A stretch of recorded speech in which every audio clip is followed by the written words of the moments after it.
그리스도를 영접하는 법. 당신은 과연 영생을 소유했으며 죽으면 천국에 가리라는 확신이 있습니까? 하나님은 당신이 그러한 확신을 갖고 있기를 바라십니다. 성경은 내가 하나님의 아들의 이름을 믿는 너희에게 이것을 쓴 것은 너희로 하여금 너희에게 영생이 있음을 알게 하려 함이라고 말합니다. 요한 1서 5장 13절.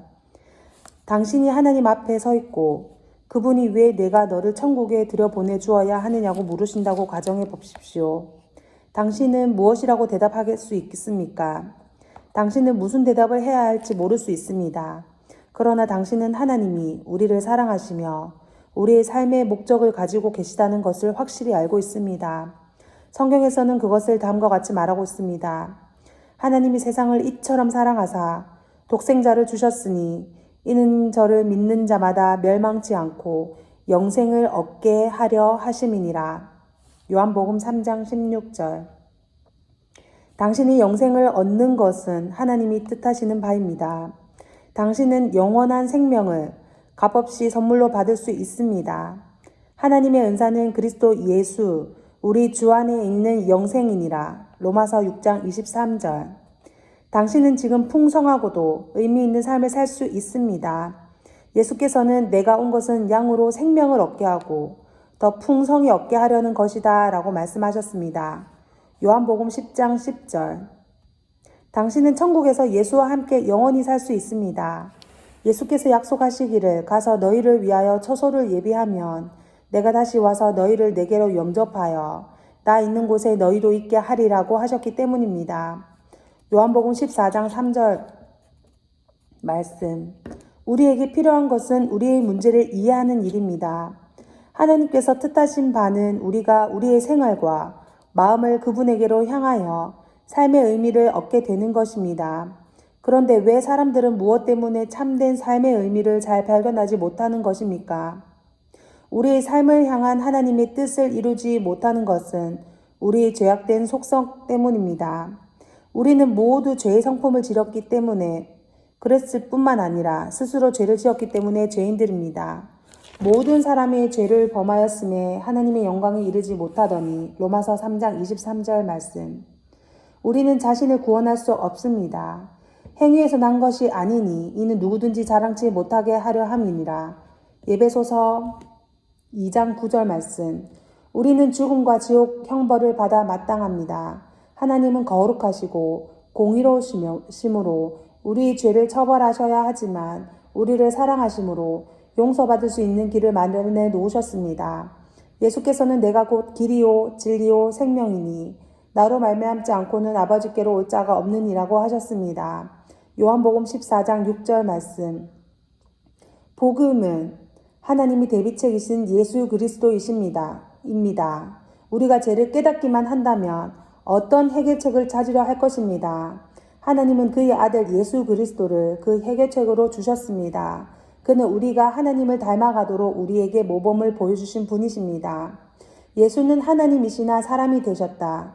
태초에 말씀이 계시니라. 이 말씀이 하나님과 함께 계셨으니 이 말씀은 곧 하나님이시니라. 말씀이 육신이 되어 우리 가운데 거하시니 요한복음 1장 1절 14절 말씀. 예수는 우리를 위해 십자가에서 죽으셨습니다. 그리스도께서도 한 번 죄를 위하여 죽으사 의인으로서 불의한 자를 대신하셨으니 베드로전서 3장 18절 말씀. 예수는 죽음에서 부활하셨습니다. 예수는 우리 범죄함을 위하여 내어줌이 되고 또한 우리를 의롭다 하심을 위하여 살아나셨느니라. 로마서 4장 25절 말씀. 예수께서 우리 삶에 영향을 끼칠 수 있는 유일한 길은 우리가 그를 영접하는 것입니다. 성경은 영접하는 자, 곧 그 이름을 믿는 자들에게는 하나님의 자녀가 되는 권세를 주셨으니 요한복음 1장 12절 말씀이라고 합니다. 예수를 영접하는 방법. 하나님을 거슬려 행한 우리의 잘못에 대한 해결책이 예수라는 것을 깨닫게 될 때 우리는 그분과 관계를 맺고자 하는 소망을 가지게 될 것입니다. 그렇게 하기 위해서는 다음과 같이 해야 된다고 성경은 말하고 있습니다. 우리의 죄를 회개해야 합니다. 그러므로 너희가 회개하고 돌이켜 너희 죄 없이 함을 받으라. 사도행전 3장 19절 말씀. 회개는 죄에 대해 단지 잘못했다는 느낌만 갖는 것이 아닙니다. 회개하고 하나님께로 돌아가서 회개에 합당한 일을 행해야 합니다. 사도행전 26장 20절 말씀. 회개는 죄에서 돌이켜서 예수를 통해 하나님께로 나아가는 것을 의미합니다. 그것은 운전할 때 유턴을 하는 것과 같습니다. 우리는 예수를 믿어야 합니다. 너희가 그 은혜를 인하여 믿음으로 말미암아 구원을 얻었나니 이것은 너희에게서 난 것이 아니요 하나님의 선물이라.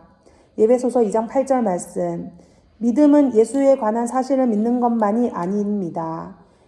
내가 하나님은 한 분이신 줄을 믿느냐?